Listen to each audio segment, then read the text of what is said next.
¿Qué tal, chicos? ¿Cómo les va? Muy buenas tardes. Bueno, me imagino que ya estarán al tanto del percance que tuvimos el día sábado, ya un pequeño problema con mi logística.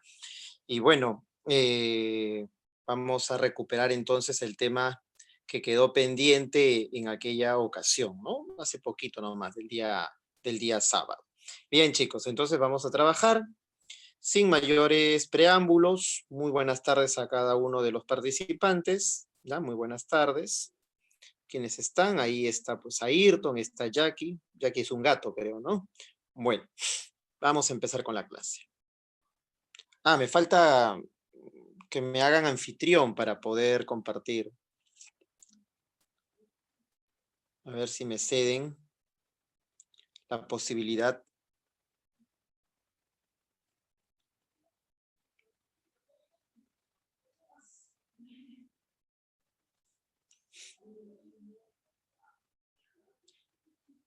Hoy vamos a hablar del boom hispanoamericano, de los factores que permitieron su desarrollo, ¿ya? Vamos a hablar de las editoriales, de las revistas, de los semanarios, del contexto histórico y de las principales características de esa época, ¿ya? Y mencionando por ahí a uno que otro autor que formó parte de la nueva narrativa, como Borges y Alejo Carpentier. Muchas gracias, ahora sí ya soy anfitrión, ya puedo compartir. Muy bien, muchas gracias.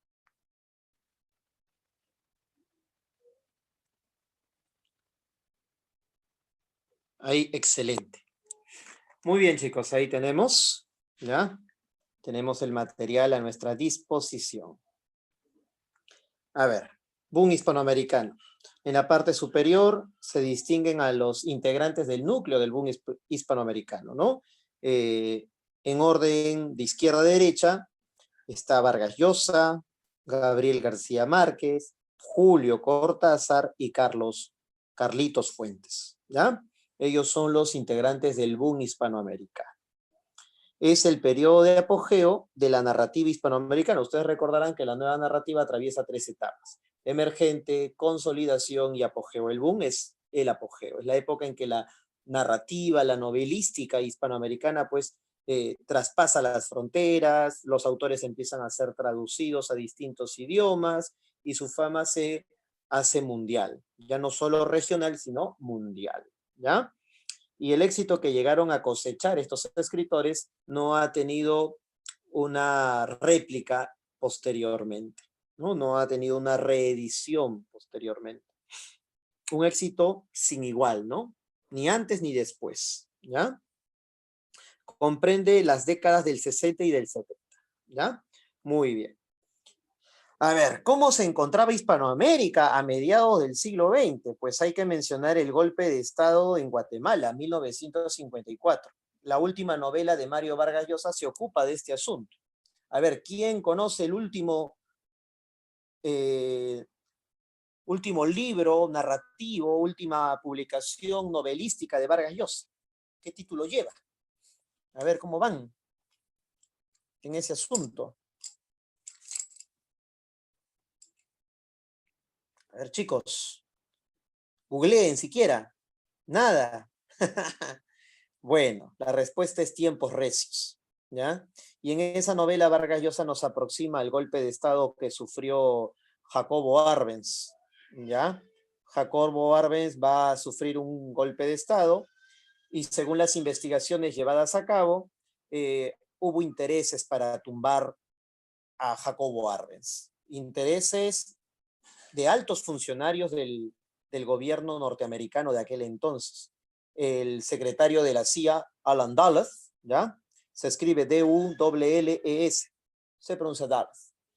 Alan Dulles era el director de la CIA, ¿no? El director del servicio de inteligencia y era también socio del bufete de abogados que defendía los intereses de la UFC, la United Free Company, ¿ya? Una compañía dedicada a la exportación de la fruta. Tenía el monopolio del comercio de la fruta tropical en el Caribe, ¿ya? Esa compañía también, ustedes deben recordar, es mencionada en la novela 100 años de soledad de Gabriel García Márquez, ¿ya? Me imagino que recuerdan ustedes a la UFC, ¿no? Es inolvidable la UFC, ¿ya? Pero no la UFC compañía de lucha, sino UFC compañía que tenía el monopolio de la fruta en el Caribe, ¿no? Muy bien, en la zona del Caribe y de las Antillas. Bueno, Jacobo Arbenz pretendía realizar una reforma agraria, ¿no?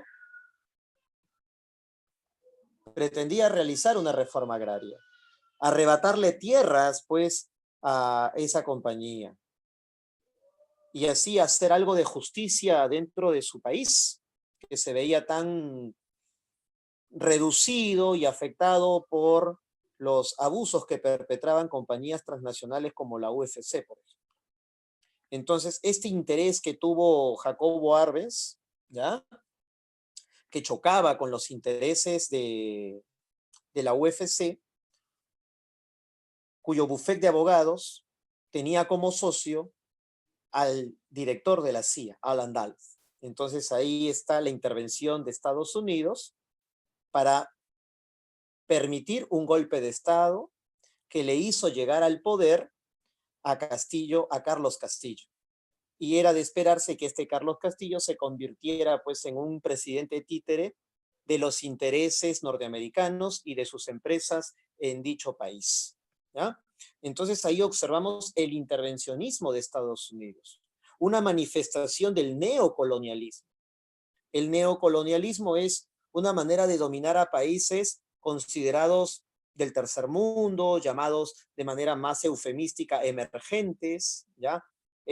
Dominarlos de manera ya no directa, sino indirecta, ¿no? Dirigiendo sus políticas de Estado, sus políticas económicas, extrayendo sus riquezas naturales, ¿ya?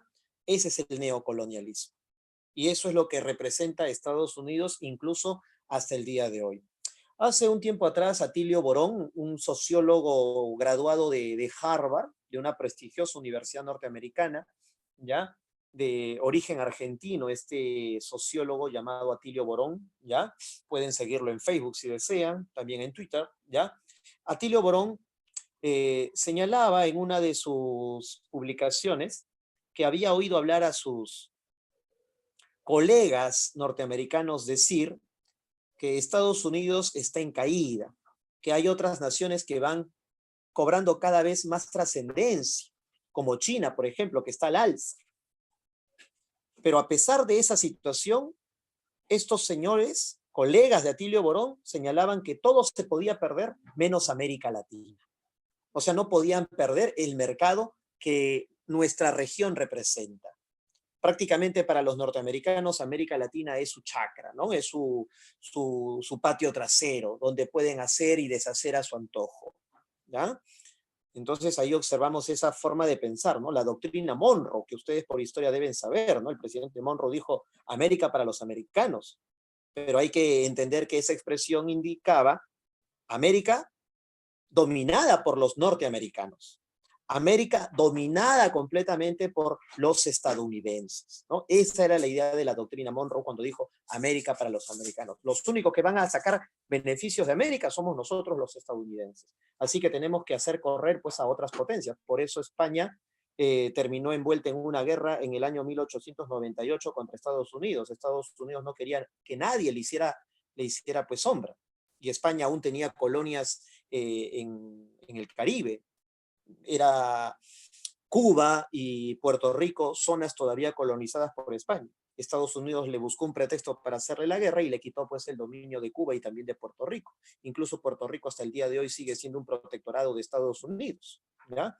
Y hace un año atrás hubo un plebiscito y la mayoría de puertorriqueños, en vez de pedir la independencia, de pedir pues el cese al protectorado de los Estados Unidos, querían ya no ser un protectorado, querían ahora ser un estado más de Estados Unidos, imagínense. O sea, querían ya pasar a ser parte de Norteamérica, ¿ya? Imagínense. Pero no es cuestión de ellos. Ellos han dicho eso, ellos han puesto ahí el asunto en la mesa. Ya depende de los gobernantes y de las autoridades estadounidenses si ceden pues a ese deseo, ¿ya? Bien, hasta ahí se va comprendiendo, se va captando la idea, chicos. nos estamos poniendo un poco al tanto, ¿no? De algunas situaciones que quizás por ahí en clase se soslayan, ¿no? Muy bien, entonces tenemos el golpe de Estados Unidos, el golpe de Estado en Guatemala financiado, ¿no? Imagínense ustedes, por la CIA norteamericana, por altos funcionarios del gobierno norteamericano que tenían intereses en tumbarse pues a Jacobo Arbenz, porque estos altos funcionarios eran lobistas, eran accionistas y de esa empresa, ¿no? De la United Free Company. Entonces, si un presidente eh, daña sus intereses, hay que sacarlo, pues, ¿no? No importa si ese presidente está haciendo algo bien, algo positivo para su nación. Si está siendo negativo para mis intereses económicos, pues me lo tumbo, ¿no? Es así como funciona la ideología de los gobernantes estadounidenses. Cuando aparece en Latinoamérica un presidente que no es favorable, pues, a sus intereses económicos. Bien. Estados Unidos, ante la amenaza creciente de la posibilidad de que formen gobiernos aliados de la Unión Soviética, empiezan a colocar dictadores, empiezan a financiar gobiernos autoritarios que aseguren los intereses de Estados Unidos, ¿ya? Por eso vamos a encontrar diversas dictaduras a lo largo y ancho de Hispanoamérica. Ahí está pues el dictador Juan María Bodaberry en Uruguay. Ahí está la dictadura militar en Argentina, la dictadura de Francisco Morales Bermúdez aquí en el Perú, después del golpe en contra de Juan Velasco Alvarado, la dictadura de Pinochet en Chile, ¿ya? Tenemos la dictadura de Carlos Castillo en Guatemala, de Fulgencio Batista en Cuba, de Juan Vicente Gómez en Venezuela. Y todas estas dictaduras defendiendo los intereses de las empresas norteamericanas, asegurando el dominio de Estados Unidos en este territorio, ¿ya? Cuba era una dictadura que favorecía los caprichos de las empresas norteamericanas. Por eso terminó estallando la Revolución Cubana. Y el estallido de la Revolución Cubana, el éxito de la Revolución Cubana fue aplaudida, reconocida, celebrada por diversos escritores, por diversos intelectuales, pues consideraban que ese éxito cosechado por las guerrillas lideradas por Camilo Cienfuegos, Ernesto El Che Guevara, Fidel Castro, era un grito de libertad, era un grito de emancipación frente a la injerencia norteamericana, ¿ya? Y la resonancia de ese suceso tuvo repercusión mundial. El mundo puso los ojos en Hispanoamérica gracias al estallido de la Revolución Cubana. Y es por eso que el mundo empieza a demandar información acerca de Latinoamérica, porque van a surgir grupos guerrilleros, ¿ya? Van a surgir grupos guerrilleros tratando de imitar el objetivo o la meta que habían logrado Fidel Castro y compañía. Así, por ejemplo, tenemos el Frente Argentino de Liberación, está el Ejército de Liberación Nacional en el que participó nuestro querido poeta Javier Heró, ¿no? Y que fue avaliado por el ejército, ¿no? Muy bien. Tenemos el movimiento de la izquierda revolucionaria, ¿ya? El famoso MIR, en el que participó Luis de la Puente Uceda, aquí en el Perú, ¿ya? Que se enojó por las amistades y alianzas que terminaron haciendo dos partidos que se odiaban a muerte, como eran, pues, por ejemplo, en la época de la convivencia, el APRA y el partido de Manuel Prado Ugarteche, ¿ya? Consideró que aliarse con los enemigos era traicionar, pues, los ideales, traicionar los reveses que habían padecido los correligionarios apristas. Entonces Luis de la Puente Uceda termina rompiendo, pues, con los dirigentes del APRA y promueve, ¿no? su propia organización y termina pues fundando el movimiento de izquierda revolucionaria, ¿no? El famoso MIR. Y tenemos también los famosos los Tupamaros en Uruguay, ¿ya? En el que participó José Mujica, ¿sí? Efectivamente.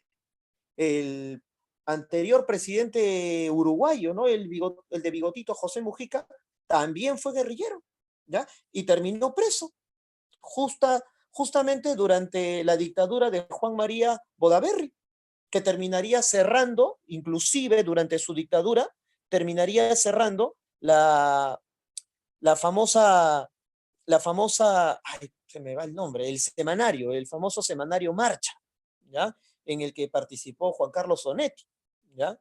Porque los artículos que publicaba ese semanario cubrían aspectos políticos de la realidad latinoamericana y que resultaban bastante críticos de su gobierno, ¿ya? Y de los intereses que defendía. Por eso terminó, pues, cerrando este semanario, silenciando la oposición. Eso se hace en las dictaduras, ¿ya?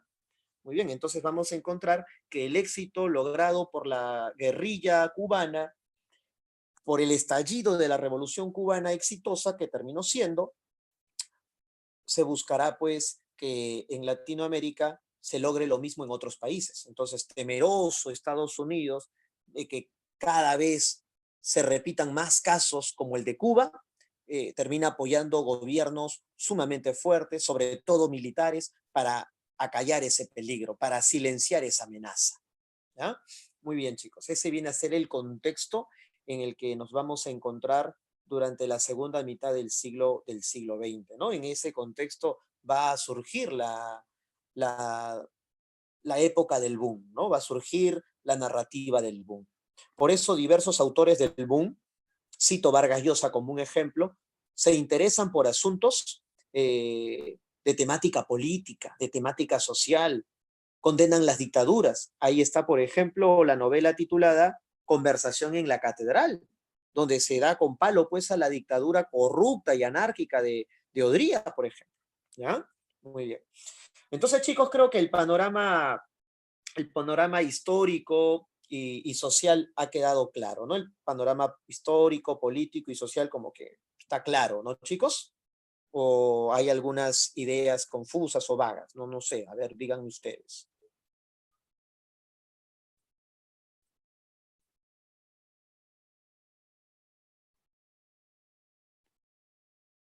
Ya, perfecto, muy bien.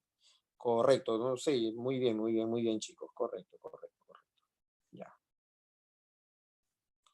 Correcto y corrupto. Muy bien. Hablando de corruptos, ¿no, chicos? A la marcha, chicos, a la marcha. Bien. Ahí tenemos las etapas de la nueva narrativa hispanoamericana. ¿Cuántas etapas son, profesor? Son 3 etapas. Ustedes ya las conocen muy bien. La etapa emergente, la etapa de consolidación y la etapa de apogeo, ¿no? Es la etapa del boom. La etapa emergente se desarrolla pues entre 1920 y 1940. Esto equivale a decir toda la década de 1920 y toda la década de 1930. Es lo mismo, solo que con otros términos, ¿ya? En esta época aparecen las primeras obras literarias que muestran algunas innovaciones en la estructura narrativa o en la temática también. Durante esos años, el estilo que dominaba en cuanto a la novela hispanoamericana era el estilo regionalista, ¿ya? Durante esos años, el estilo que dominó el circuito literario, el circuito narrativo en Hispanoamérica fue el regionalismo. Novelas exitosas de esa época van a ser Doña Bárbara, Los de Abajo, ¿ya? Don Segundo Sombra, novelas que nos llevan al campo, novelas que nos conducen pues a los problemas de las áreas rurales. Pero en esa época de dominio del regionalismo aparece un nuevo estilo narrativo, aparece la etapa emergente de la nueva narrativa. Aparece, por ejemplo, la novela La Casa de Cartón. Esa novela no nos lleva al área rural, no nos lleva a conocer los problemas del campo, no nos conduce a buscar lo nacional en lo provinciano, como era el interés de las novelas regionalistas. Esa novelita tiene un lenguaje sumamente poético, ¿ya? Metáforas bastante originales. Y nos habla de la ciudad, nos habla del distrito de Barranco, nos habla de un muchachito, de un adolescente que está aprendiendo a descubrir el amor. Entonces es una temática distinta, diferente a la que se había trabajado hasta ese momento. Incluso esta novela presenta poemas, Por eso algunos dudan en calificar plenamente como una novela la obra La Casa de Cartón. La consideran una obra híbrida que tanto tiene de poesía como de narrativa, ¿ya? Algunos no se atreven a clasificarla inclusive. Y esta novelita se publicó pues en el año 1928. Otro ejemplo es El Pozo de Juan Carlos Onetti. Juan Carlos Onetti es un escritor uruguayo, ¿ya? Que fue partícipe del semanario Marcha, ¿no? Que fue cerrado por la dictadura de Juan María Bodaverri, ¿ya? Como ya había mencionado anteriormente. Ahora, Juan Carlos Onetti nos cuenta en esta novela la historia de Eladio Linacero, un hombre que está encerrado en su habitación, que viste ropas bastante cortas por el enorme calor que lo sofoca, y se pone a pensar sobre su vida y empieza a tener algunos recuerdos, ¿no? De vivencias anteriores, saltándose del tiempo, como ustedes pueden observar. Y él reflexiona acerca de la trascendencia de su vida, de la importancia que ha tenido su existencia. Y sacando conclusiones se da cuenta que no ha logrado absolutamente nada. Por eso se titula El Pozo, pues chicos. Te pregunto, ¿el pozo hacia dónde se construye? ¿Para afuera o hacia adentro? ¿Hacia el exterior o hacia el interior se construye un pozo?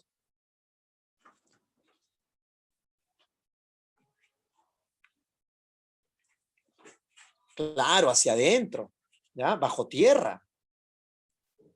Y a medida que vamos avanzando en un pozo, es decir, a medida que vamos cayendo en un pozo, ¿hay menos o hay más luz? Por mera lógica, ustedes dirán, profe, a medida que vamos bajando por un pozo, hay menos luz, pues profesor, es más oscuro. Por eso la novela se titula El Pozo, porque este señor llamado Eladio Linacero está mirando no hacia afuera. Él no tiene un conflicto con el mundo de afuera, sino consigo mismo, porque evalúa las acciones de su existir, la trascendencia de su vida. Entonces está evaluando su existencia. Está realizando una apreciación crítica de su existencia. Está mirando hacia su interior.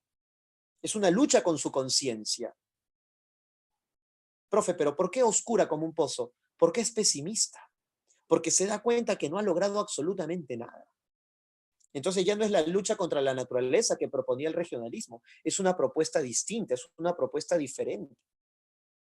Pero estas obras no van a ganar mucho éxito en su época. No van a vender miles de ejemplares, mucho menos millones como la novela 100 años de soledad. Por eso es una época emergente, recién aparecen, dan sus primeros chispazos.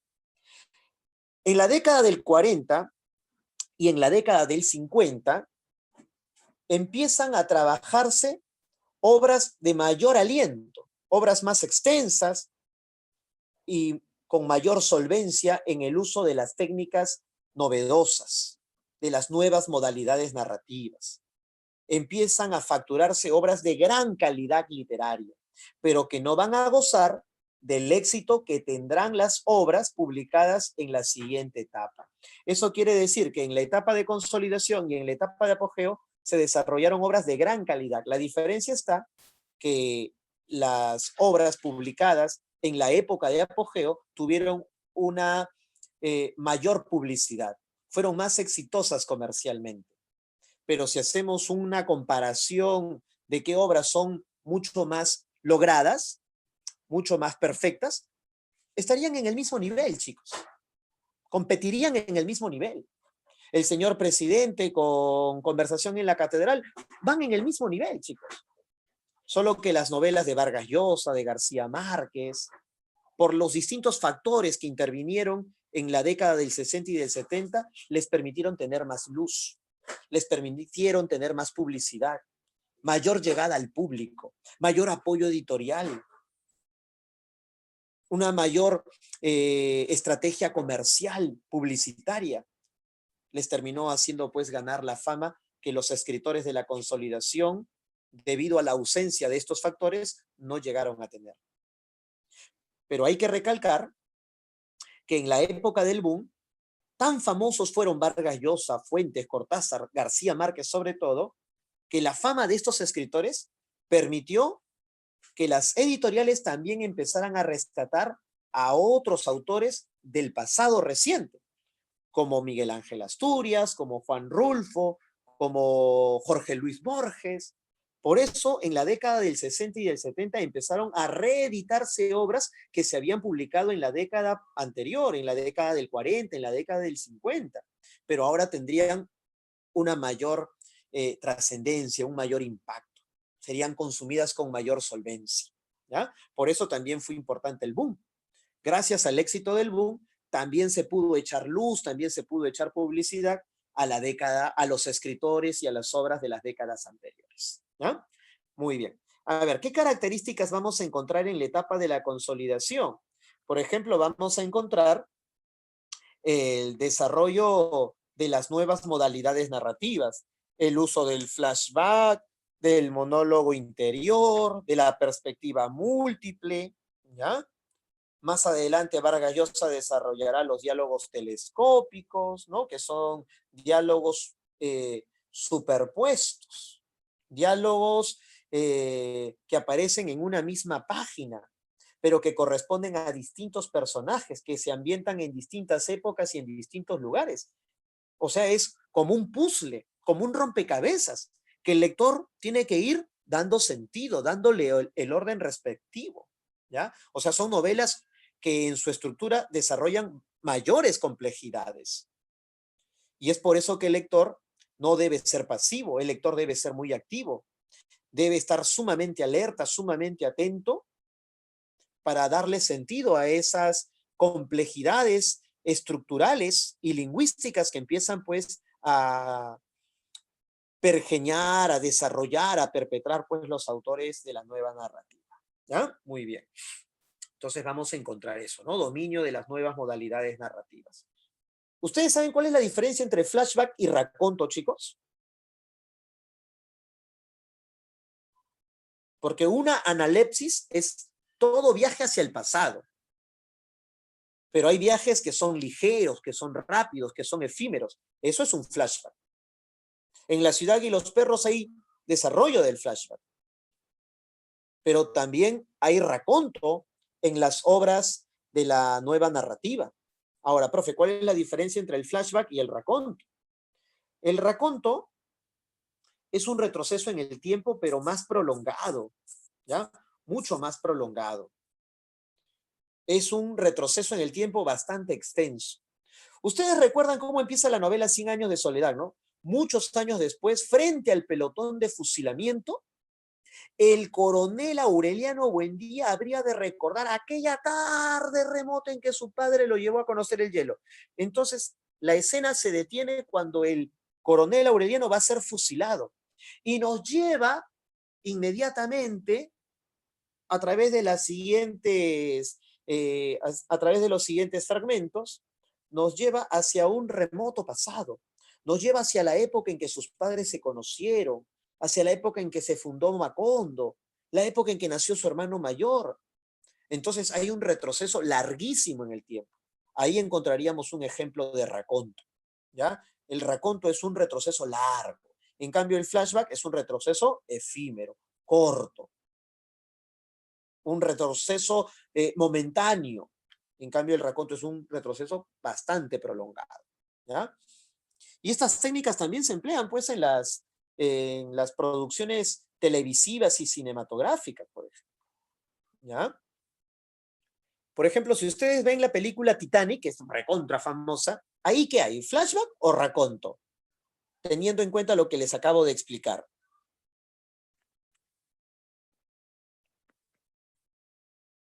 Hable pues chicos, me estoy cansando Conto. de... ¿Ah? Te agarré, conto. Claro, Luis, muy bien, Luis, muy bien, raconto, muy bien, porque ahí está ya Rose anciana, pues, ¿no? Y ella va a recordar la época, ¿no? En que era jovencita y era guapa, ¿no? Claro, la ancianita era guapa cuando fue joven, pues, ¿no? Profesor, Te escucho, te escucho. una manera de diferenciar el raconto con el flashback, entonces sería que, así como usted lo dijo, ¿no? En Titanic, de que el tiempo es mucho más lejano. Por ejemplo, ellas, o sea, se acuerda cuando era jovencita, siendo ya Ah, no, no, no, abuela. no, no, no, no, no me estoy refiriendo a lo lejano del tiempo, sino a la extensión que dura el recuerdo. Ah, ya, ya, ya. ¿Ya? Esa Ay, es la ok. diferencia, ¿ya? Claro, yo puedo ser un hombre de 80 años y recordarme de cuando tuve 15, pero si ese recuerdo dura poquito, eso es un flashback. Ahora, si yo recuerdo, siendo un hombre de 80 años, y recuerdo lo que me pasó hace 10 años, pero doy bastantes detalles de ese recuerdo, bastantes sucesos que forman parte de ese recuerdo, entonces ya no será un flashback, será un raconto, porque es un retroceso bastante prolongado. No en cuanto al retroceso de años, sino en cuanto a la extensión de los recuerdos. A eso me refiero. ¿Ya? ¿Se capta la idea? Sí, sí, profe. Ya, muy bien, correcto. Muy bien. Entonces, esa es la diferencia. El flashback, flash, ¿no? Algo rápido, algo efímero, un recuerdo inmediato. En cambio, el raconto, un recuerdo prolongado, ¿no?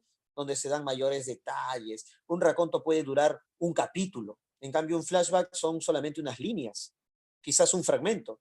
En cambio, un raconto es un capítulo, ¿no? Bastantes páginas, ¿ya? Para que sea un raconto. Es bastante detallado ese recuerdo. Extenso, por lo tanto, ¿ya? Bien. La experimentación lingüística, chicos, ¿no? La experimentación lingüística. La experimentación lingüística se va a desarrollar en las obras de Jorge Luis Borges, en las obras de Julio Cortázar posteriormente, ¿ya? Si ustedes leen el cuento titulado Tlön Uqbar Orbis Tertius, que está dentro de Ficciones, se hace referencia a un idioma de los habitantes de Tlön. ¿Ustedes han oído hablar del idioma Navi, chicos? Chicos, respondan, pues. Nada. ¿Profe? No, no han oído hablar del idioma Navi.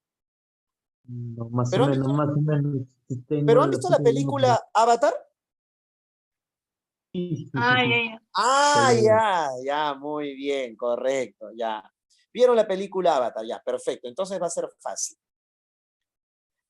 En esa película, los actores que representan a los alienígenas azules, ¿no? A los habitantes de Pandora, ¿ya? Muy bien. Hablan un idioma, pero ese idioma no existe en el mundo real. Ese idioma fue inventado por un lingüista doctorado de Harvard llamado Paul Frommer, ¿ya? Paul Frommer fue contratado justamente para idear un idioma para los alienígenas de ese mundo, ¿no? De ese planeta. Que en realidad era el satélite de otro planeta, si mal no recuerdo, ¿ya? Pero ahí se inventa un nuevo idioma, ¿ya? Un nuevo lenguaje. Algo similar hace Jorge Luis Borges. En Tlön Uqbar Orbis Tertius, él nos dice que los habitantes de Tlön, para decir surgió la luna sobre el río, se escribiría Chlor Ufan Axasas Mlo. Lo voy a escribir en el chat, ¿ya? Lo voy a escribir en el chat.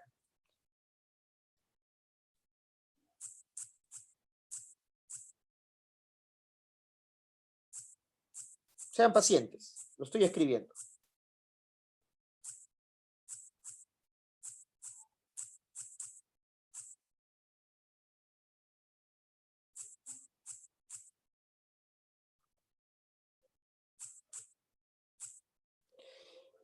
Eso es lo que escribe Jorge Luis Borges. O sea, usa el alfabeto castellano, usa nuestro idioma, las letras base de nuestro idioma, ¿ya? Para dar forma, ¿no? Para dar forma a nuevas palabras, a un nuevo lenguaje. Entonces, es sumamente creativo con el uso del lenguaje. No solo los poetas fueron creativos con el lenguaje, también los narradores, como ustedes están observando aquí con Jorge Luis Borges. Y posteriormente, en la época de apogeo, en la época del boom, Julio Cortázar terminaría inventando un idioma llamado gílico, ¿ya? En el gílico nos muestran significantes que no tienen mayor significado. Una asociación, una reunión de palabras sin mayor sentido, ¿ya? Eso es lo que terminamos encontrando, pues, en la propuesta lingüística que realiza, por ejemplo, Julio Cortázar, ¿ya? En expresiones como él le amalaba el noema y a ella se le agolpaba el clemis. O sea, rompe la racionalidad del lenguaje, se vuelve un lenguaje lúdico, ¿ya? Una asociación sin sentido de palabras, ¿ya? Eso es lo que vamos a encontrar en la obra de Julio Cortázar, ¿ya? Que es un continuador, pues, de las experimentaciones lingüísticas, ¿ya? De las innovaciones lingüísticas y léxicas que ya había iniciado en la época de la consolidación Jorge Luis Borges, ¿ya? Así que es bastante interesante, ¿ya? Lo que se realiza a nivel lingüístico también dentro de la nueva narrativa, ¿ya?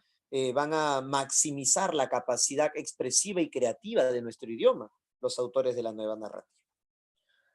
Cosmopolitismo, eso está presente en la obra de Jorge Luis Borges, ¿ya? Borges nos lleva, pues, a Europa, nos pasea por Argentina, nos pasea por el lejano oriente. O sea, es un autor que se muestra atraído, se muestra interesado por distintas culturas. Eso lo convierte en un cosmopolita. Su cuento, la lotería en Babilonia, la biblioteca de Babel, nos lleva, pues, al Medio Oriente con ese relato. En su cuento titulado... ¿cómo se titulaba este cuento en el que el tiempo se detiene? El milagro secreto, por ejemplo, ¿no? En el milagro secreto, ¿ya? Nos conduce a la Segunda Guerra Mundial, cuando los nazis perseguían a los judíos, ¿ya? Y justamente el protagonista es un judío que va a ser fusilado, que va a ser asesinado. En El jardín de los senderos que se bifurcan nos lleva a la época de la Primera Guerra Mundial. Y el protagonista es un ciudadano chino, ¿ya? Imagínense. Entonces, es un escritor cosmopolita que se alimenta de distintas tradiciones literarias, de distintas tradiciones culturales también. Eso lo convierte en un cosmopolita y es una de las grandes características de la nueva narrativa hispanoamericana, que rompe, pues, con el carácter regionalista, ¿no?, que tenía la narrativa de las décadas anteriores, de las décadas previas, ¿ya? Rompe con ese carácter regionalista, nacionalista, chauvinista, folclórico, y despierta un mayor interés por el mundo, por el contacto con el mundo, ¿ya? Por eso no se quedó a morir en Argentina, se fue a Suiza, una nación que le resultaba sumamente atractiva por su cultura y sus tradiciones, ¿ya? Profe, ¿qué viene a ser la transculturación literaria? Bueno, la transculturación literaria es la mezcla, es la junta. ¿Junta de qué, profesor? La mezcla, la junta, la combinación de técnicas narrativas que vienen de afuera, pero que permiten rescatar tradiciones, creencias y mitos locales. Por lo tanto, es una fusión, es un mestizaje de elementos foráneos con elementos autóctonos, ¿no?, con elementos propios. Técnicas narrativas que han nacido en Europa, en Estados Unidos, pero que nos hacen conocer sucesos que forman parte de las tradiciones y creencias de Latinoamérica. Un ejemplo, la novela El reino de este mundo de Alejo Carpentier nos muestra el suceso en que un Ougán es un sacerdote de la religión vudú llamado Macandal, es atrapado por sus adversarios, por los colonizadores franceses, en la tierra que actualmente llamamos Haití. Lo capturan porque se había convertido en un esclavo rebelde que usaba sus supuestos poderes sobrenaturales que le permitían metamorfosearse, transformarse en lo que quería para atacar a los colonizadores franceses, envenenando primero a sus bestias, a su ganado, y luego a los propios franceses. Lo capturaron porque fue delatado, fue vendido por otros esclavos, que señalaron su ubicación por temor, pues, al castigo y a la muerte. Y cuando capturaron a Macandal y le prendieron fuego, los franceses veían a un negro rebelde ser castigado por ser osado, por ser insolente, por haberse atrevido a lo que no debió. Eso fue lo que vio Lenormand de Messí, antiguo dueño de Macandal. Pero los negros que creían ciegamente en el poder que representaba Macandal, no lo vieron consumirse con el fuego, lo vieron transformarse en una mariposa y volar y por ende escapar de sus enemigos. Por eso gritaban alborozados, felices, Saubé Macandal, en una lengua denominada creolé, que termina siendo una mezcla de dialectos africanos con voces francesas. Y que daban a entender Macandal se salva, Macandal se salva. Y cuando Lenormand de Messí llegó a su casa, le contó a su esposa que esos negros son unos salvajes. Se han puesto felices al ver a su líder, al ver a uno de ellos morir de una manera terrible. Ni las fieras se comportan de esa manera. Son realmente salvajes, decía. ¿Por qué? Porque veía la realidad de una manera distinta. Ahí está la perspectiva múltiple, pues. Ahí están los puntos de vista diferentes, ¿ya? De puntos de vista diferentes. Y esa técnica de multiplicidad de puntos de vista, de perspectivas múltiples, no es una técnica narrativa que nació aquí en Hispanoamérica, pero se usa esa técnica foránea extranjera, occidental si quieren llamarla, para dar a conocer un suceso propio de Latinoamérica, que nos da a conocer una situación, pues, de las creencias propias de la cultura latinoamericana, ¿ya? Como son las creencias mágicas y míticas, que tanta presencia tienen, pues, en el territorio latinoamericano, ¿ya? Ahí está la transculturación. Hasta ahí, chicos, ¿todo claro?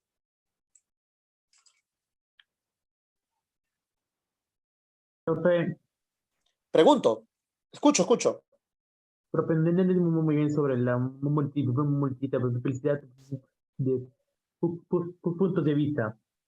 Ah, ya, repito. Mira, escuchaste, pero sí entendiste la historia que te conté, ¿no? De Macandal que está siendo asesinado por haberse rebelado. Profe, sí, sí, sí.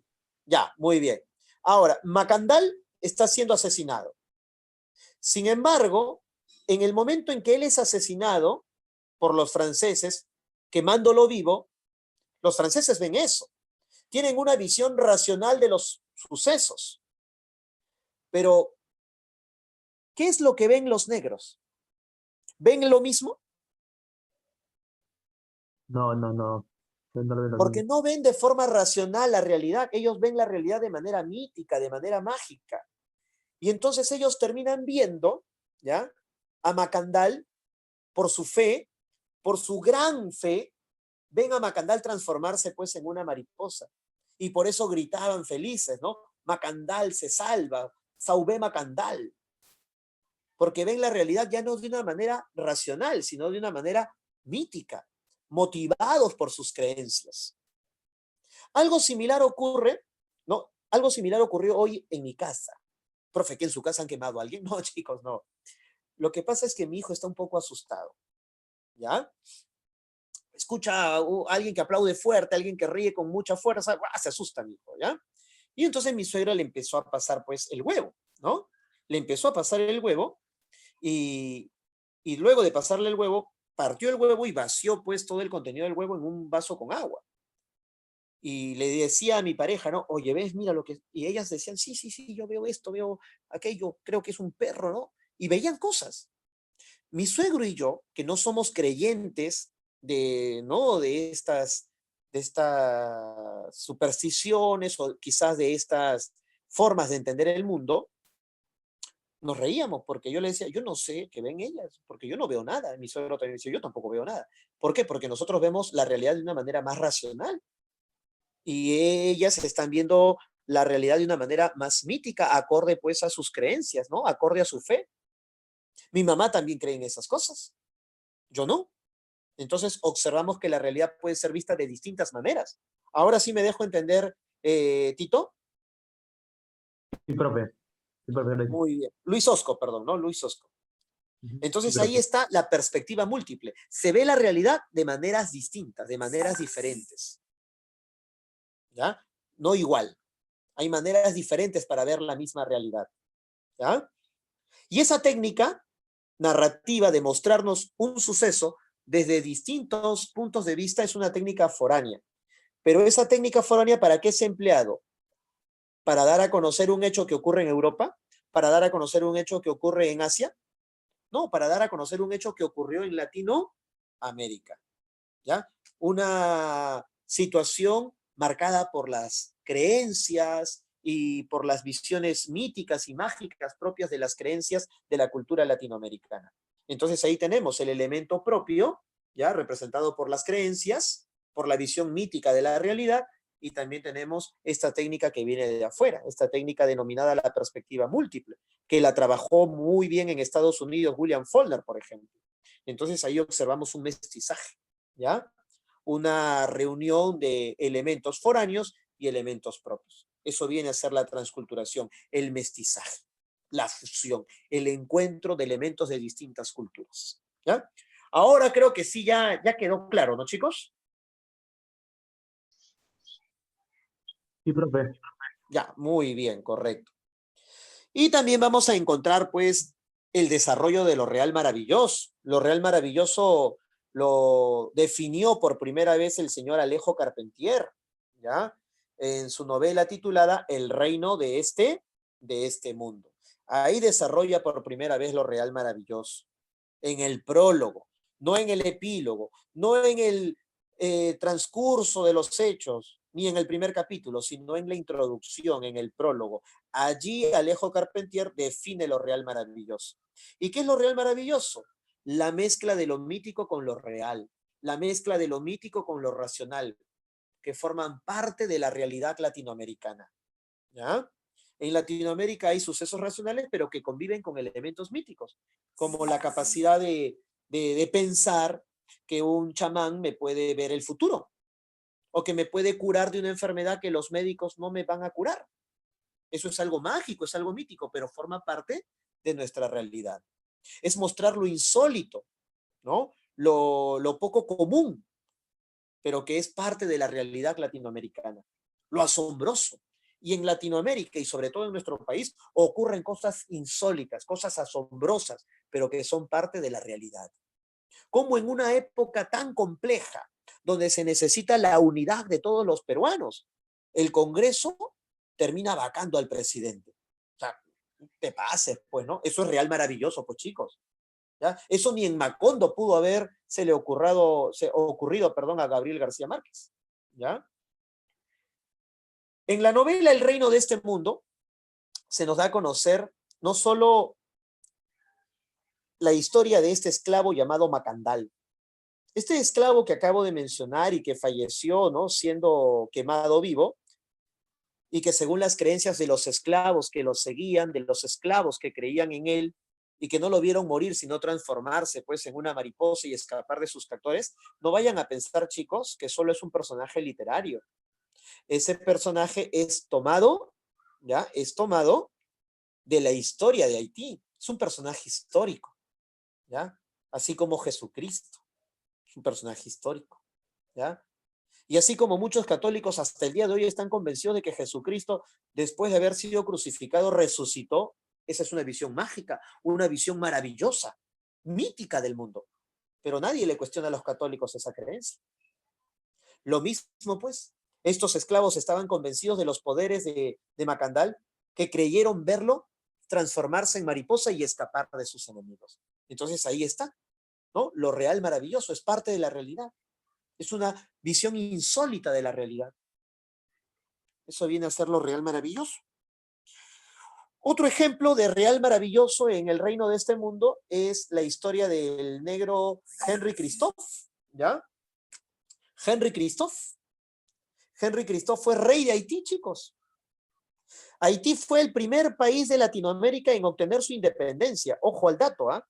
Primer país latinoamericano en obtener su independencia en el año 1804, de la mano de un negro rebelde llamado Jean-Jacques Dessalines, que en castellano Juan Jacobo Dessalines, ¿ya? Pero Dessalines fue traicionado por sus oficiales más próximos, como Alexander Petion y Henry Christophe. Petion se quedó con el sur, convirtiéndola en una república, y Henry Christophe tomó el norte, convirtiéndolo en un reino, en una monarquía. Y él gobernó con el título de monarca, con el título de Henry I, en castellano Enrique I. Y tuvo su reina negra, sus princesas negras, sus príncipes negros, su corte de aristócratas negros. Y lo curioso es que él, antes del estallido de la revolución que logró la independencia de Haití, él había sido solo un cocinero. Pero cuando estalló esta revolución para obtener la independencia, fue escalando posiciones hasta llegar a ser, pues, el rey que terminó siendo. Eso es asombroso, es insólito, es maravilloso, pero es real, está en la historia, ¿ya? Muy bien, eso es lo real maravilloso y así lo define, pues, Alejo Carpentier en el prólogo de su novela El reino de este mundo, ¿ya? Muy bien, y el periodo de apogeo se desarrolla pues entre la década del 60 y 1975, ¿ya? Es una época de gran éxito editorial. Millones de copias de los libros de estos autores se van a vender por el mundo, ¿ya? Por eso no solo es un éxito literario, sino editorial también. Ya van a ganar mucho dinero las editoriales, por supuesto. Se da la mundialización de la novela hispanoamericana y estos escritores van a poseer una gran calidad literaria, como la que tuvieron los autores de la consolidación, ¿ya? Muy bien. ¿Qué más podemos decir? Es la época en que el realismo mágico, ¿ya? Llamado también real maravilloso, realismo mágico, llega a su plenitud con la obra de Gabriel García Márquez, ¿ya? Muy bien. Ahora, veamos los factores culturales del boom y luego hablaremos de las características del boom para finalmente cerrar nuestra clase, ¿ya? Bien, a ver, hablemos, factores culturales del boom. A ver, algo bastante sencillo porque ya muchas cosas he dicho al respecto. Una nueva generación de lectores. ¿Cómo así, profesor? Miren, chicos, estalla la guerra civil en España, estalla la guerra mundial en Europa. Los españoles, ante este contexto tan dramático, empiezan a migrar, empiezan a salir de su país. Muchos de estos intelectuales antifranquistas terminan llegando a Hispanoamérica, a México, a Argentina, a Colombia. En Argentina, estos intelectuales van a dinamizar la actividad cultural a través de la publicación de revistas y estimulando la aparición de editoriales, como la editorial sudamericana, ¿ya? Que fue fundada por españoles antifranquistas, como Rafael Begils y Anthony López. Lo mismo terminaría ocurriendo con la editorial Losada, que fue fundada por Gonzalo Losada y por Guillermo de Torre y también Amado Alonso. Y esta editorial llamada Losada, que se fundó en el año 1938, terminó editando la obra de los escritores más representativos de la generación del 27. Entonces, gracias a la labor de estos intelectuales, la actividad cultural, editorial y literaria aquí en Hispanoamérica se hizo más intensa. Más editoriales, más publicaciones, mayor atracción para los lectores, por lo tanto, ¿ya? Luego tenemos el crecimiento y modernización de las grandes urbes. Recuerda, las ciudades de Latinoamérica empiezan a crecer, ¿ya? Y si las ciudades empiezan a crecer, los individuos que llegan a las ciudades, acuérdate, década del 40, década del 50, aquí en el Perú, ¿qué pasó? Y algo similar va a ocurrir en otros países de Latinoamérica. A ver qué pasó entre las décadas del 40 y del 50. ¿Por qué crees que surgió la narrativa urbana? A ver, ¿por qué? ¿Qué pasó en esa época? La crisis del agro, ¿qué significó? Que los campesinos, que los agricultores dejaron sus provincias para ir ¿hacia dónde, chicos? De la capital. Claro, empezaron a viajar hacia las ciudades, hacia las urbes, hacia la capital. Migraron hacia la vida urbana. Y en las urbes, ¿qué hay? Escuelas, institutos, universidades, por lo tanto, educación. Entonces empiezan a incrementarse la cantidad de pobladores alfabetizados. Y esos pobladores alfabetizados, ¿qué exigen? Lecturas. Y esas lecturas las van a encontrar en las revistas, en los semanarios, en las publicaciones realizadas por estas editoriales, que en un momento fueron impulsadas por los jóvenes intelectuales que escaparon de una Europa en crisis, de una España, ¿no? Profesor, Caída en una dictadura. Escucho. o sea, uno de los factores que ayudan que van a, uno de los factores que van a ayudar a que se dé este apogeo es la migración. Uno de los factores justamente es el crecimiento de las urbes, el crecimiento de las ciudades, que se convierte en atractiva para los migrantes. Los campesinos, los agricultores, al encontrar pues su vida en una situación precaria, en una situación bastante crítica, apuestan por viajar hacia las urbes. Y este viaje, este desplazamiento del campo a la ciudad, termina pues incrementando la población, la demografía en las urbes. Y esta población que se incrementa encuentra una mayor educación en las urbes, porque en las urbes ¿qué hay? Escuelas, institutos, universidades, publicaciones editoriales constantes. Entonces este público tiene mayor acceso a la educación y a las fuentes de entretenimiento que representan las lecturas de diversas obras, y se van a convertir en un mercado, ¿ya? Porque son, se me va la palabra, son posibles compradores de libros.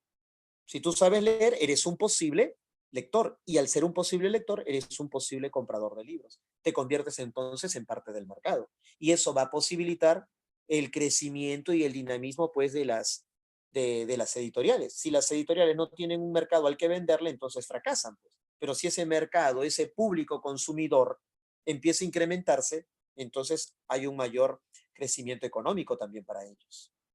¿Me dejo entender? Sí, profesor. Ya. ¿Satisfecha tu curiosidad?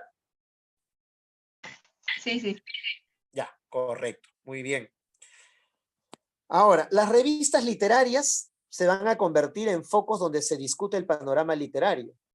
Esto va a influir sobre todo en los escritores, ¿ya? Los escritores quieren perfeccionar sus técnicas, quieren estar a la vanguardia de lo que se está haciendo pues en Europa y en Estados Unidos. ¿Qué es lo que están haciendo aquellos escritores? A ver si podemos sacar algún provecho de ellos. Y eso es posible gracias a las publicaciones de diversas revistas. Aquí en el Perú, por ejemplo, la revista Mauta permitió la difusión de las novedades vanguardistas europeas.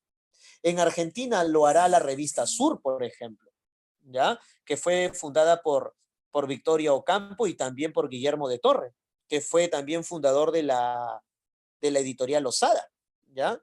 En México está la revista Contemporáneos, en Cuba está la revista Casa de las Américas, que tuvo una gran actividad cultural, pues para las autoridades, ¿ya? De la Revolución Cubana, para las autoridades revolucionarias de Cuba, el aspecto cultural fue muy importante. Y es por eso que terminaron fundando una institución, ¿no? La famosa institución Casa de las Américas, que tuvo su revista, ¿ya? Y esta revista pues también se convirtió en un difusor de las ideas revolucionarias, abocándose a temas no solamente literarios, sino también políticos, para concientizar, para concienciar a la gente, para que ésta no sea ajena pues a los temas políticos.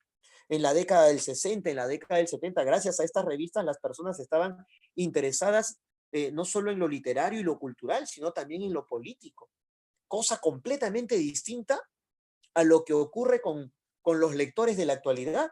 Los pocos lectores de la actualidad que están más interesados pues en la ficción que en nuestra política. Muchas personas desconocen la realidad política que vive nuestro país. Hay una total indiferencia, algo completamente distinto a lo que ocurrió pues en la década del 50 y sobre todo del 60 y del 70, donde la población, justamente por estas publicaciones, ¿no?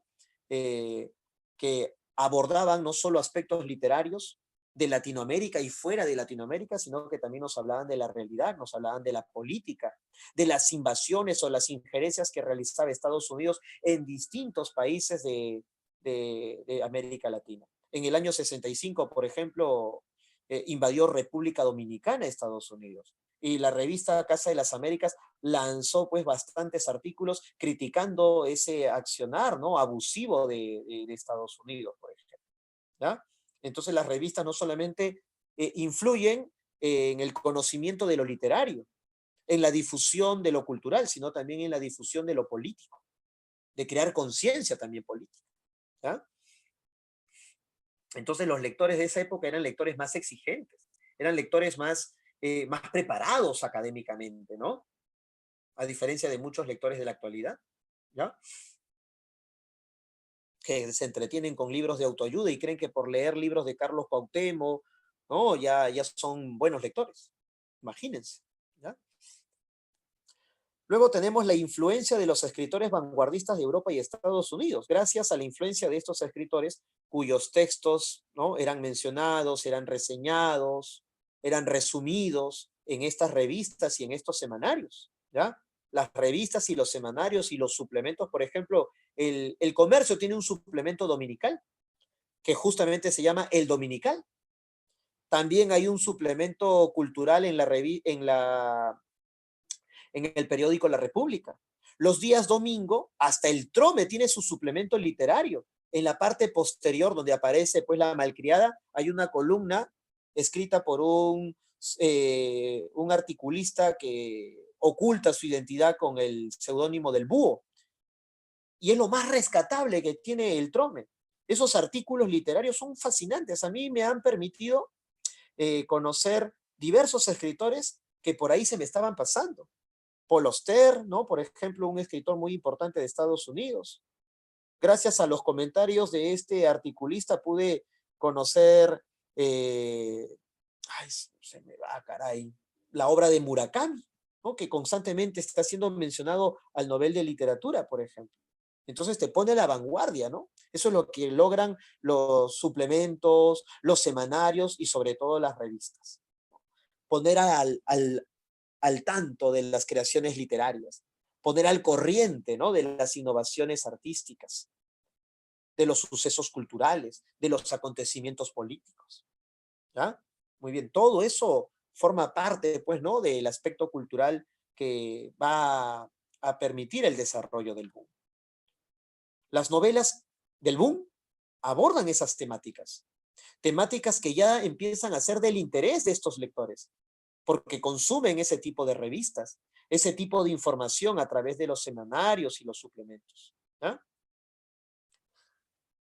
Y los escritores europeos y también norteamericanos son mencionados en estas revistas, son referidos en estos semanarios, en estos suplementos. Y la referencia a esos escritores, las reseñas de sus obras van despertando el interés de los lectores, van despertando el interés de los escritores por conocer profundamente la obra de estos colegas, para conocer sus técnicas y superar, ¿no?, la calidad que estos han logrado. Entonces, todo eso también se convierte, pues, en un aliciente para el desarrollo del boom. ¿Ya? Muy bien. Profe, ¿la Revolución Cubana es importante? Claro, chicos, la Revolución Cubana es capital para el desarrollo del boom. Entonces, si a ti te dicen, solo intervinieron factores literarios para el desarrollo del boom, ¿tú qué vas a responder? Para ti, ¿esa afirmación será verdadera o será falsa? ¿Solo intervinieron aspectos literarios para el desarrollo del boom? Falso. Intervinieron aspectos culturales, políticos, ¿ya? No solo literarios. Muy bien. La Revolución Cubana no es un aspecto literario, por ejemplo. No es un factor literario.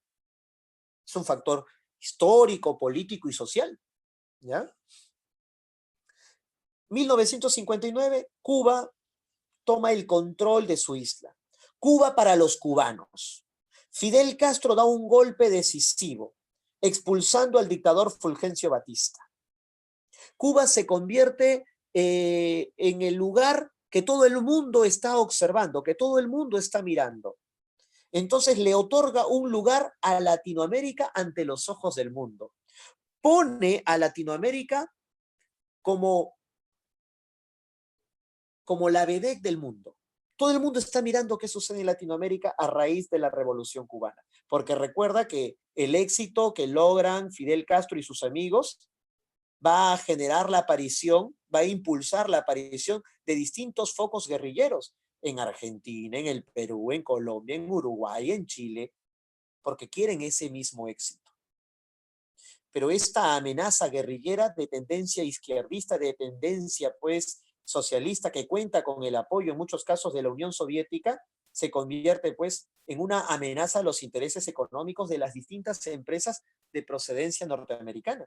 Por eso los gobernantes norteamericanos terminan financiando diversos golpes de Estado para colocar dictadores, ¿no? Y gobiernos autoritarios que defiendan los intereses económicos, ¿no? Que representan sus empresas, ¿ya? Ahora, la Revolución Cubana, a través de sus autoridades, le dio una gran importancia al aspecto cultural. Por eso se funda esta institución, ¿no? La famosa institución Casa de las Américas, que va a impulsar, ¿ya? Que va a impulsar las relaciones culturales entre los pueblos latinoamericanos, ¿ya?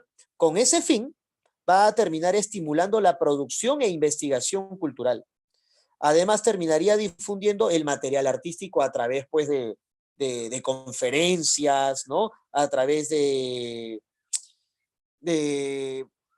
concursos, a través de festivales. Hablando de concursos, se crea el Premio Casa de las Américas, ¿ya? Este Premio Casa de las Américas va a reconocer anualmente obras destacadas en la novela, en el cuento, en el teatro, en la poesía y en el ensayo.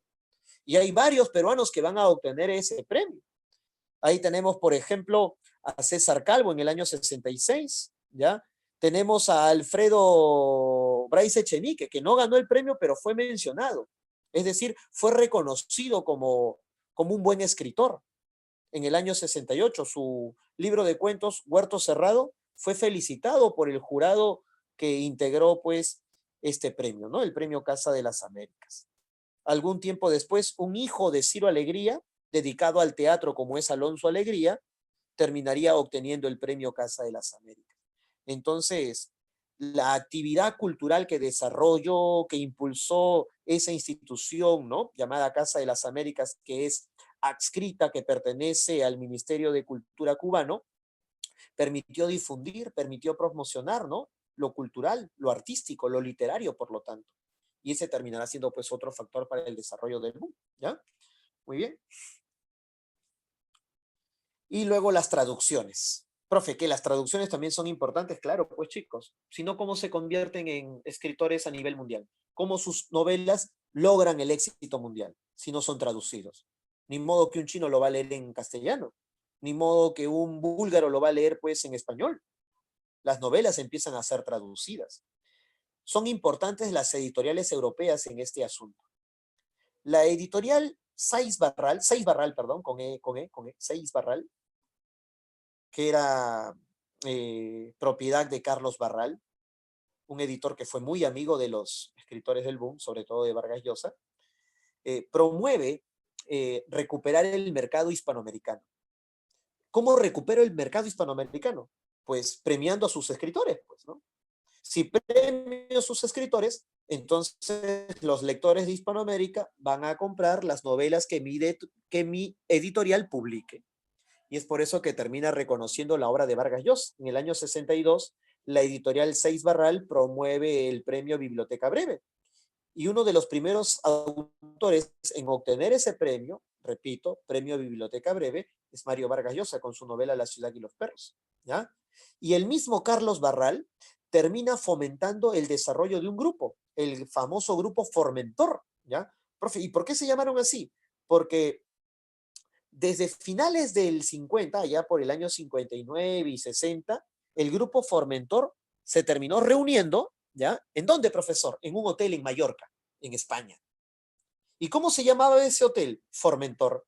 Por eso, el grupo Formentor. ¿Y qué era el grupo Formentor? Una reunión de críticos literarios, de editores y también de escritores. ¿Ya? Se reunieron en ese hotel, en Mallorca. 1959 fue la primera reunión. Al año siguiente se volvieron a reunir. Y esta reunión fue impulsada por el dueño de Seix Barral, por Carlos Barral. Y en esa reunión del año 1960 acordaron formar el grupo. ¿Cómo vamos a llamar al grupo? Dijeron los concurrentes. Ahí estaban editores, estaban críticos literarios, estaban escritores, agentes literarios. Se reunieron y dijeron, ¿dónde estamos reunidos? Aquí en el Hotel Formentor. Pues llamemos al grupo así. Llamemos a este grupo Formentor. y terminaron patrocinando en el año 61 el Premio Internacional Formentor. ¿Quién fue el ganador de ese premio? Jorge Luis Borges. ¿Qué significaba ganar el Premio Formentor? Como los editores que estaban integrando este grupo venían de Italia, venían de España, de Francia, de Alemania, del Reino Unido, de Estados Unidos, y posteriormente se unieron japoneses, holandeses y daneses, pues sus editoriales se comprometían a publicar en estos idiomas, universales por lo tanto, a estos escritores ganadores. Entonces, Jorge Luis Borges, al ganar el premio Formentor, dejó de ser leído solo en castellano y empezó a ser leído en francés, en alemán, en inglés, en italiano. Por lo tanto, su obra empezó a volverse universal. Y lo mismo va a ocurrir con los escritores del boom, pues, chicos. ¿Ah? Lo mismo terminará ocurriendo con los escritores del boom, que cada vez se vuelven más atractivos, ¿no?, para las editoriales europeas, que llevarán estas obras a los idiomas que habla el mundo, a distintos mercados. ¿Ya? Todos estos factores intervienen para el desarrollo del boom, chicos. ¿Ya? Entonces no solo son factores literarios, ¿no? Hemos encontrado factores culturales, políticos, históricos, sociales. ¿Ya? Bien, chicos, ¿hasta ahí todo claro? ¿Todo comprendido? Sí, profe. No hay ninguna duda al respecto. Todo claro. Profe, y en esta etapa así de apogeo, ¿qué autor se reconoce así como que el iniciador de esta etapa? Vargas Llosa. Xavi Allende. ¿O Ciudad de los Perros? Escúchame, ¿O escúchame, Ciudad de la Carta? escúchame. Escúchame, ¿eh? Te castigo. Xavi Allende es un periodista español, es un periodista catalán, periodista cultural. Escribió un libro titulado Aquellos años del boom. Un libro de más de 900 páginas, un estudio muy completo, ¿no?, de los escritores del boom. Y él señala que el que inicia el boom es Vargas Llosa, con la publicación de La ciudad y los perros, ¿no?, que obtiene el premio Biblioteca Breve. Él es el primero de los 4 autores del boom en ser reconocido con esta enorme distinción. Por eso a él se le conoce como el iniciador del boom. ¿Ya? Pero Xavi Allende también señala, una cosa es ser el iniciador y otra cosa es ser el más mediático. Vargas Llosa fue muy importante, dio inicio al boom, pero el que fue más mediático, el responsable de que el boom haya llegado a su máximo esplendor, ese fue Gabriel García Márquez con 100 años de soledad. Porque esta novelita no va a tener parangón, no va a tener competencia en cuanto a la cantidad de ediciones y en cuanto, pues, a los ejemplares que cada tiraje terminaba, pues, poniéndose a la venta. En Argentina, en el año 67, durante la primera semana de ventas, los 8.000 libros, los 8.000 ejemplares que puso a la venta la editorial sudamericana volaron de los anaqueles. A la siguiente semana se volvieron a imprimir 8.000 ejemplares más y lo mismo terminó ocurriendo.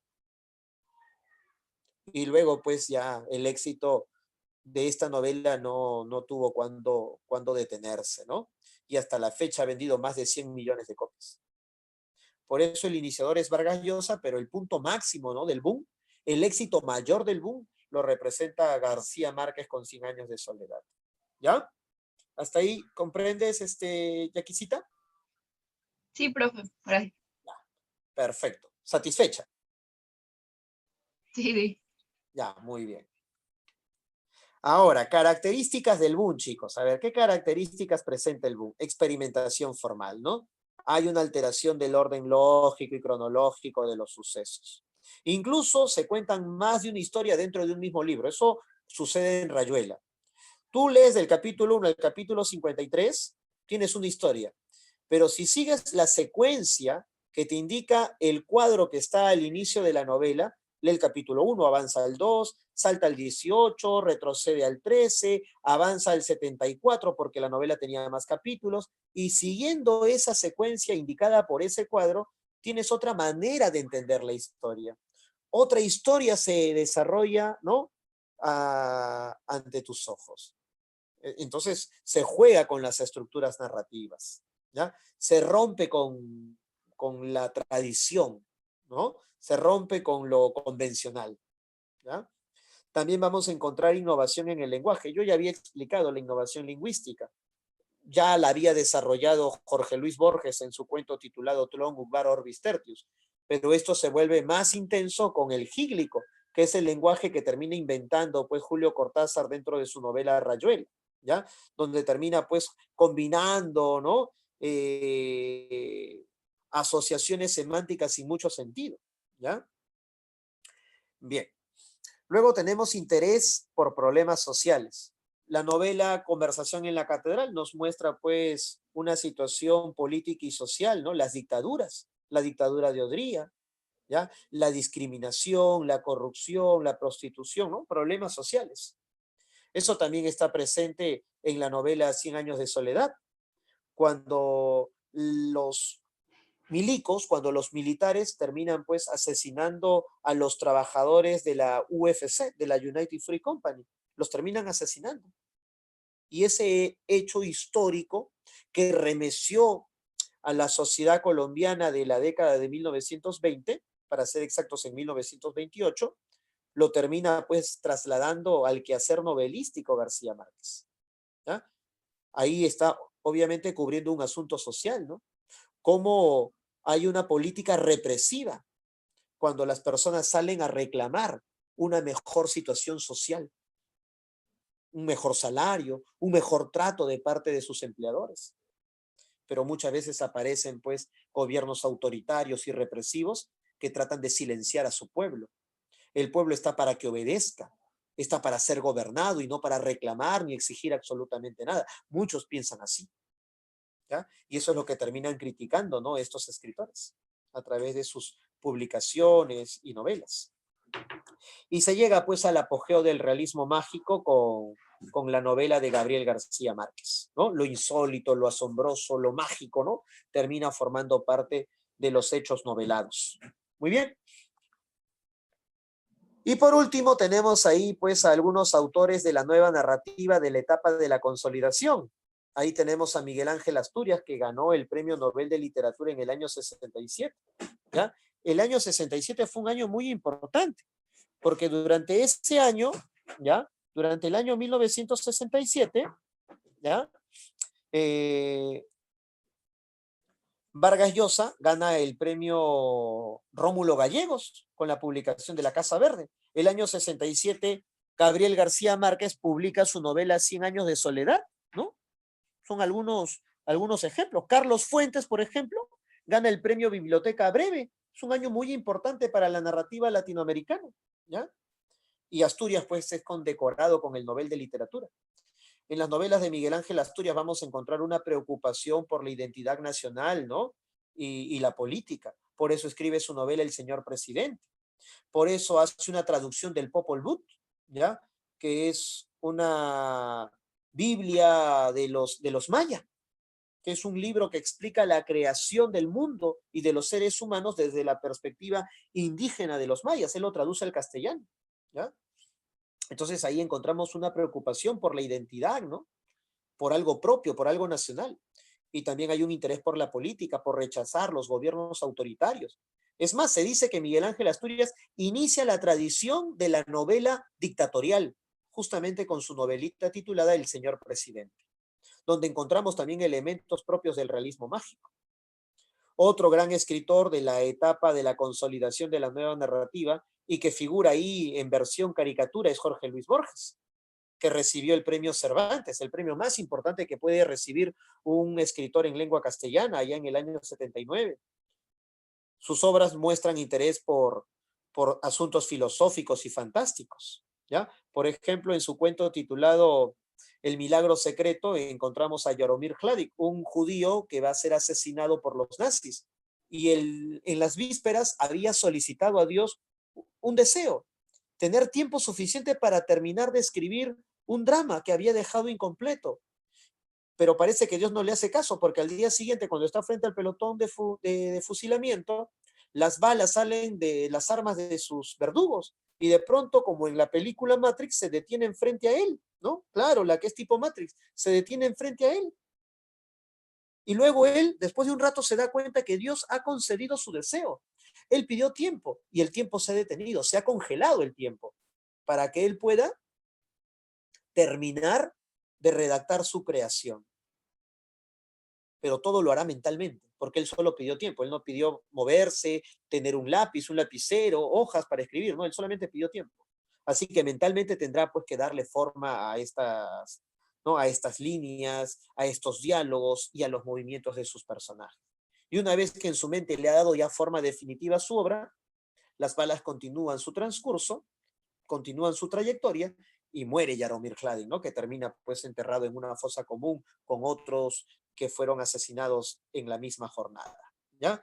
Y se titula así, El milagro secreto, porque el único que era consciente de que se iba a dar un milagro era el que acababa de morir. Él era el único consciente del milagro y ya se murió, por eso es un milagro secreto. Y ahí hay una reflexión sobre el tiempo. No todos perciben el tiempo de la misma manera. El tiempo puede ser percibido de distintas formas. Los 5 minutos que estás al lado de tu pareja, para ti de repente duró solo un segundo. Y para ti los 5 minutos en una misa, de repente para ti duran siglos. Porque no todos percibimos el tiempo de la misma manera. Entonces hay una reflexión filosófica, ¿no? A través del tiempo. ¿Ya? Y ya mencioné pues que una de las características de la obra narrativa de Borges es su interés por distintos elementos culturales, ¿no? Y eso lo convierte en un cosmopolita. Sus obras más representativas son Ficciones y el Aleph, ¿ya? Y finalmente tenemos a Alejo Carpentier, que también ganó el premio Cervantes, allá en el año 77. Recuerda que él define lo real maravilloso en el prólogo de su novela El reino de este mundo, una novela que nos da a conocer, pues, ¿no? La revolución negra de Haití, primera población latinoamericana que obtuvo su independencia, ¿ya? Muy bien, chicos. Y aquí tenemos pues al núcleo del boom, ¿no? Mario Vargas Llosa, Julio Cortázar, Carlos Fuentes, Gabriel García Márquez, ¿no? Ellos forman el núcleo del boom. Bien, chicos, ahora sí vamos a pasar a resolver las preguntas. A ver, tenemos allí. El boom hispanoamericano se desarrolló desde la década de 1960 hasta mediados de los 70, época de profundos cambios en América Latina, en donde se instalaron dictaduras en diversos países de la región. Por ello, a ver, ¿qué va a pasar, chicos? Por ello, ¿cuál será la respuesta por ello?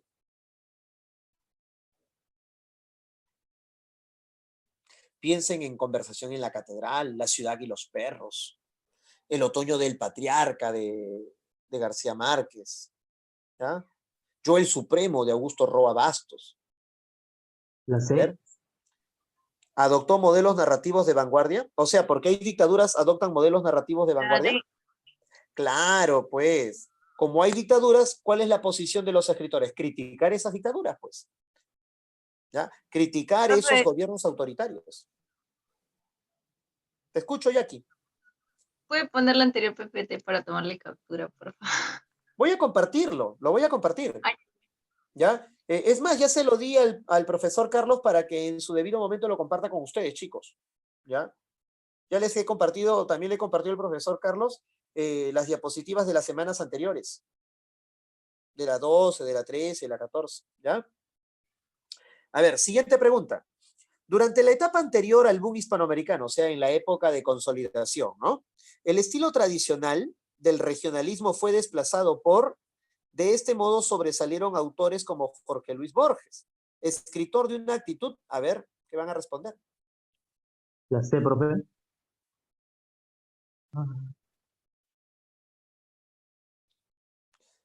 Ya, el estilo tradicional es regionalista, o sea, mostrar solamente interés por Hispanoamérica, por las áreas rurales. Hay que contrastar eso con algo que sea distinto. ¿La D? No, la B. la La B, C. claro. El estilo tradicional del regionalismo es mostrar, pues, interés por el espacio provinciano. En cambio, las nuevas modalidades narrativas hacen a un lado esas viejas tradiciones. ¿Cuál es el estilo tradicional? Narrador omnisciente, relato lineal, ¿sí o no? Ese es el estilo tradicional. ¿Y qué es lo que usa la nueva narrativa? ¿Por qué se habla de nueva narrativa, chicos? Porque usa nuevas técnicas, pues. Y esas nuevas técnicas se denominan nuevas modalidades narrativas.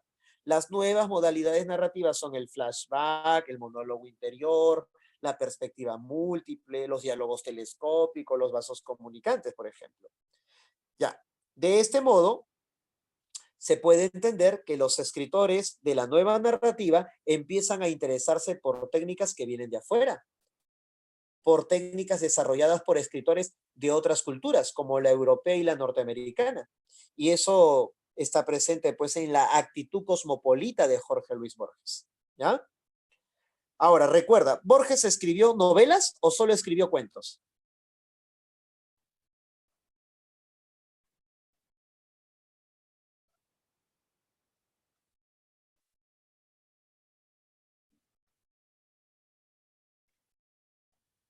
Están pensando, chicos, ese Cuentos, es... cuentos, cuentos. Solo escribió Cuentos. cuentos, ¿ah? Nunca escribió una novela, porque una de las características de Borges era la concisión sintáctica y la densidad semántica. O sea, con pocas palabras decía mucho, con pocos recursos narrativos decía lo necesario. Él buscaba lo conciso, lo breve, ¿ya? Una novela es larga, es extensa. A él no le gustaba, ¿no?, la extensión excesiva de las novelas, porque si a una novela le quitas los adornos, los detalles, las cosas anodinas, esa historia se puede resumir en unas cuantas páginas. Por eso él prefería la brevedad y la concisión del cuento. Por eso jamás escribió una novela Jorge Luis Borges, ¿ya? Entonces, respuestas. La 1, la D de duro. La 2, la B de bestia, ¿ya? Pasamos a la siguiente pregunta. Número 3. Con respecto al contexto en el que aparece el boom hispanoamericano, ¿cuál es el factor que estimula la formación de lectores, contribuyendo con la ampliación del mercado literario? Claro, más lectores, el mercado literario se incrementa porque el público consumidor se incrementa, ¿ya? ¿Cuál será la respuesta? Y para que la gente lea, tiene que aprender a leer, pues, ¿no? Para que La D. consuman libros, tiene que aprender a leer. ¿Y dónde la gente aprende a leer? En las escuelas. Clave en la 3. La D. La D, claro, la educación se masifica en las ciudades, pues, ¿no? Muy bien, la universalización de la educación, ¿ya? En la década del 40, del 50, las políticas educativas se incrementan, las políticas educativas se vuelven más masivas, ¿ya? Una mayor cantidad de gente accede, pues, a los recursos educativos de una escuela, ¿ya? 3 dedos. 4. De acuerdo con el contexto cultural del boom y las traducciones, se puede afirmar que la industria editorial hispana centró su interés en, les dije, Seix Yo, Barral. ¿Ah? ¿Cuál es la clave? avión. Muy bien, correcto, correcto. Claro, las editoriales hispánicas y posteriormente europeas quieren captar, ¿no? Quieren capturar, recuperar el mercado hispanoamericano. Por eso empiezan a premiar, pues, ¿no? Empiezan a premiar a sus escritores a través del premio Formentor, a través del premio Biblioteca Breve, que era, pues, patrocinada por la editorial Seix Barral, por ejemplo. ¿Ya?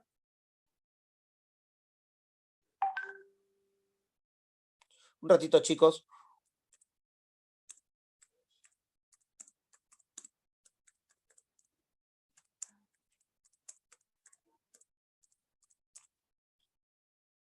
Bien, entonces la respuesta en la 3, la D, y en la 4, la A, ¿ya? Recuperar el mercado hispanoamericano, como fue el caso de Seix Barral, ¿no? A través de este premio Biblioteca Breve que terminó reconociendo la novela La ciudad y los perros de Mario Vargas Llosa, ¿ya?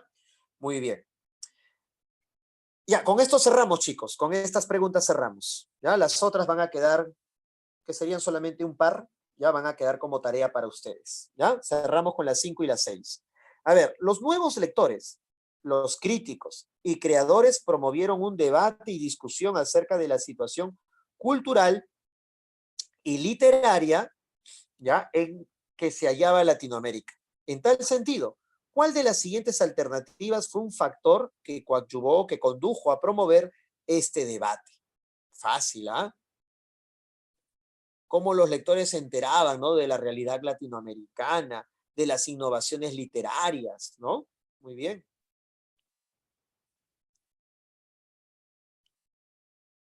¿Cuál sería la respuesta? ¿En dónde los lectores encontraban esa información acerca de la realidad latinoamericana? Donde los escritores, ¿no? A ver, respuesta. ¿Así? La C, claro, la publicación de revistas y suplementos periodísticos, ¿no? Las revistas Amauta en el Perú, Sur en Argentina, Contemporáneos en México, Casa de las Américas en Cuba, ¿no?